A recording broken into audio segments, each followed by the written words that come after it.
ainda.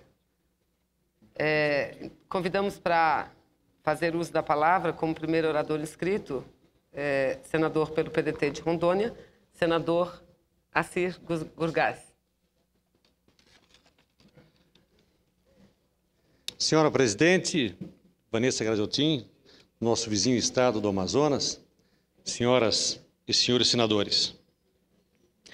Antes de entrar aos temas que quero abordar hoje aqui, anuncio com alegria com a qual recebemos nesse final de semana a notícia de que a brasileira Graciela Falquetto Saraiva, que havia sido expulsa da Marinha norte-americana sob a acusação de doping, está sendo reintegrada àquela força militar.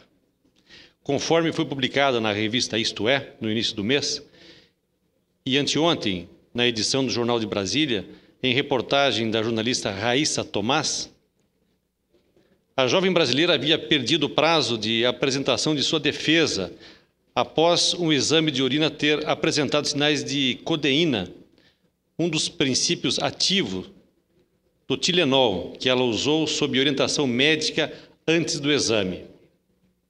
Sensibilizados com o drama da jovem e de sua família, que é de Rondônia, entramos em contato com a senadora Bárbara Mikulski, do estado de Maryland, dos Estados Unidos. Ficamos felizes com a informação de que a Marinha dos Estados Unidos decidiu reabrir o processo e garantir o amplo direito de defesa da jovem Graciela Saraiva. Fica aqui os nossos cumprimentos a Graciela e toda a sua família. Desejo toda a sorte do mundo em sua carreira militar. Já condecorada com 8 medalhas com bravura em combate. Os cumprimentos então, a toda a sua família que entrou em contato conosco.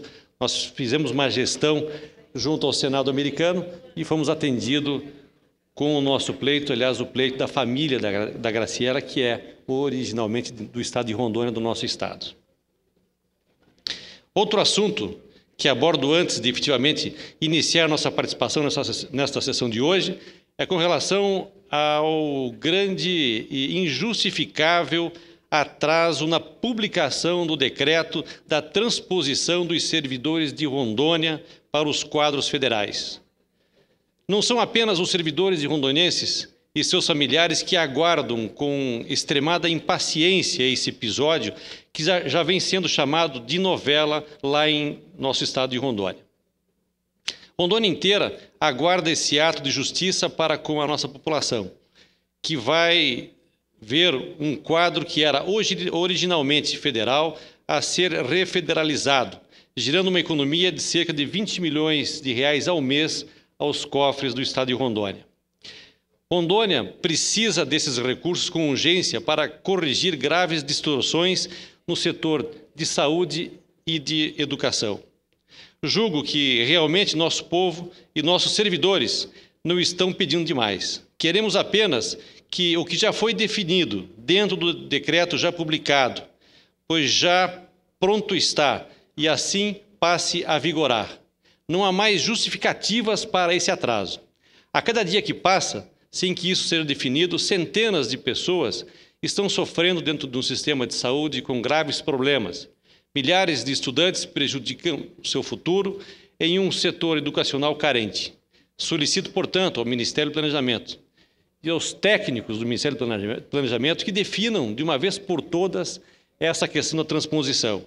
Não cabe interpretar o que foi decidido aqui no Congresso Nacional, o que foi sancionado pelo presidente da República, então, presidente Luiz Inácio Lula da Silva. Cabe ao Ministério do Planejamento e à Casa Civil executar o que foi decidido aqui, o que foi votado aqui nessa casa, foi votado na Câmara Federal, foi sancionado, repito, mais uma vez, pelo presidente. Cabe executar, fazer com que a transposição passe a ser uma realidade para os servidores de Rondônia e para que o nosso estado de Rondônia, para que o nosso governo possa ter em seus cofres públicos esse caixa extra que vem muito contribuir para o desenvolvimento do nosso estado e que será com certeza aplicado na área de saúde e na área de educação.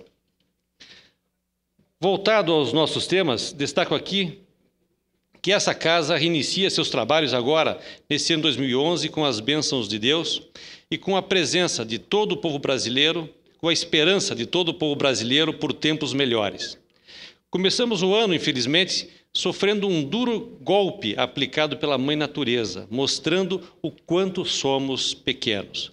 A tragédia, na região serrana do Rio de Janeiro, atingiu o país em uma época que tipicamente está associada à alegria e a festejos, às férias e ao descanso.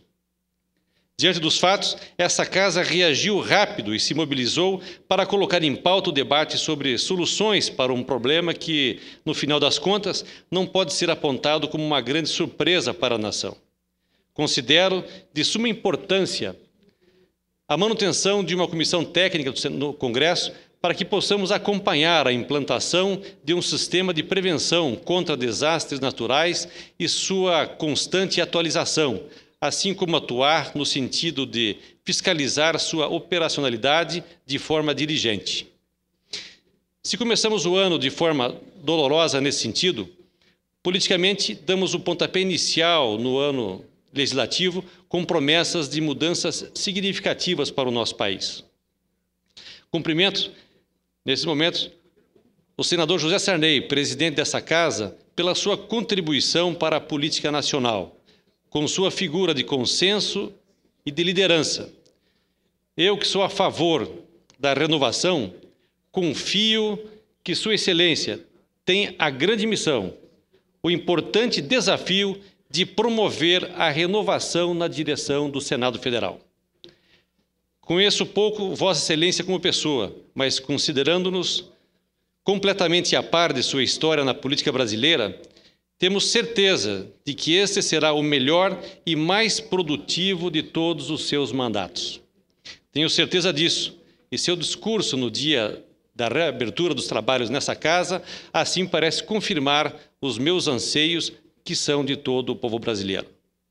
Nós, do PDT, também estamos de acordo com que este é o melhor momento para uma reforma política e reforma tributária. Itens fundamentais para vencer a luta contra a miséria no Brasil. Como nos convocou a presidente Dilma aqui mesmo há poucos dias. E sei que Vossa Excelência também pensa assim, e por isso é que encabeçou de forma tão sábia a reforma do Código do Processo Civil. Esta definitivamente é a hora. Como Vossa Excelência mesmo destacou, e quero recordar aqui suas palavras proferidas no último dia 2. Enfrentemos as reformas política, eleitoral e tributária. Vamos concluir a reforma judiciária e tomar as medidas que ajudem a erradicar a pobreza e a miséria no Brasil. Reitero que nós, do PDT, estamos à disposição para o debate, para fazermos o que vier a ser o melhor para a democracia brasileira, com relação às reformas política e também à reforma tributária. A reforma tributária, que é considerada a mãe das reformas. Precisamos dela para o surgimento de um número maior de indústrias para que o Brasil possa posicionar-se de forma mais competitiva dentro do cenário internacional, para que exportemos mais produtos manufaturados e menos matéria-prima, e assim gerando mais emprego no nosso país. Faz-se necessário a reforma tributária, principalmente devido ao custo de mão de obra do produto a ser manufaturado. Por isso, vemos como tão urgente a necessidade da desoneração dos impostos que recaem sobre a remuneração do trabalhador, pois são esses impostos que reduzem o salário e aumentam o custo do Brasil, tornando-nos incapazes de competir em pé de igualdade com os países asiáticos. Será de grande valia para todo o desenvolvimento do nosso país a medida tomada ontem nessa casa, com a aprovação da medida provisória número 501. Ela afeta diretamente a nossa capacidade de trabalho e produção, gerando investimentos maciços no setor energético. Através do repasse de recursos do Tesouro Nacional ao BNDES, o valor disponível para investimentos no setor elétrico de 44 bilhões para 134 bilhões de reais, ou seja, direciona 90 milhões de reais a mais investido nesse setor. Isso gera mais oportunidades de investimentos em energia e, por consequência, mais empregos. Somente para Rondônia serão destinados desses recursos cerca de 1 bilhão e 100 milhões de reais. Dentro da medida provisória, que foi aprovada também, a mudança de alguns dispositivos na Lei número 12.111 de 2009, que disciplina os serviços de energia elétrica nos chamados sistemas isolados.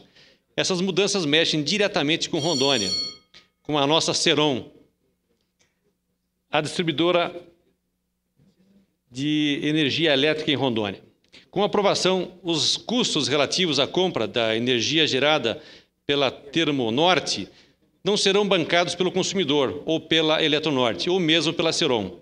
Eles serão cobertos pela conta de consumo de combustíveis. Esse é o encargo do setor elétrico brasileiro, cobrado nas tarifas de distribuição e nas tarifas de uso dos sistemas elétricos de distribuição e transmissão. Esse encargo é pago por todas as empresas concessionárias e distribuidoras de energia elétrica e pelas concessionárias de transmissão de energia elétrica do Brasil, para cobrir os custos anuais de geração termoelétrica, eventualmente produzida no país, principalmente na região norte do Brasil, em áreas ainda não interligadas do sistema nacional, chamados de sistemas isolados.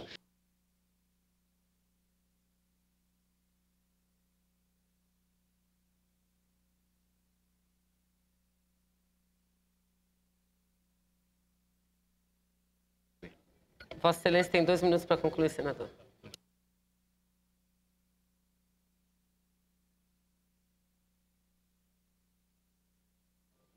Muito obrigado, senhora presidente. E cujo montante anual é fixado pela ANEEL para cada empresa em função do seu mercado e da maior ou menor necessidade do uso das usinas termoelétricas. Medidas como essa, somadas à flexibilização da contratação do FIES para os estudantes brasileiros, assim como facilitar o seu pagamento, têm um grande potencial de gerar desenvolvimento, economia e empregos no Brasil. Parabenizo a todos os integrantes dessa casa pelas decisões tomadas ontem aqui no plenário. Quero encerrar essa minha participação dando boas-vindas a todos os nobres parlamentares que chegam nesta casa pela primeira vez, junto com aqueles que retornam, trazendo de volta sua experiência e sabedoria.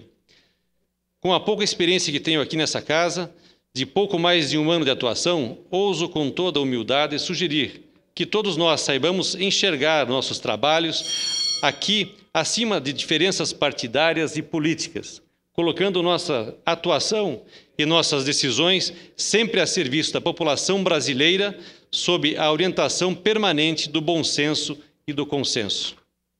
Estou certo de que, seguindo essa filosofia, empreenderemos em 2011 uma legislatura produtiva e de grandes resultados para o nosso país. Tenho a honra de fazer parte desse grupo que, tenho certeza, marcará a história dessa casa com muito brilho e sabedoria. Eram essas as minhas colocações nessa tarde de hoje, senhora presidente. Muito obrigado. Muito obrigada. Cumprimentamos Vossa Excelência pelo pronunciamento e, dando sequência aos trabalhos, convidamos para fazer uso da palavra, através de uma comunicação inadiável, o senador Paulo Paim. Antes que Vossa Excelência, senador, inicie, eu convido o senador Assir Gurgás para continuar na direção dos trabalhos.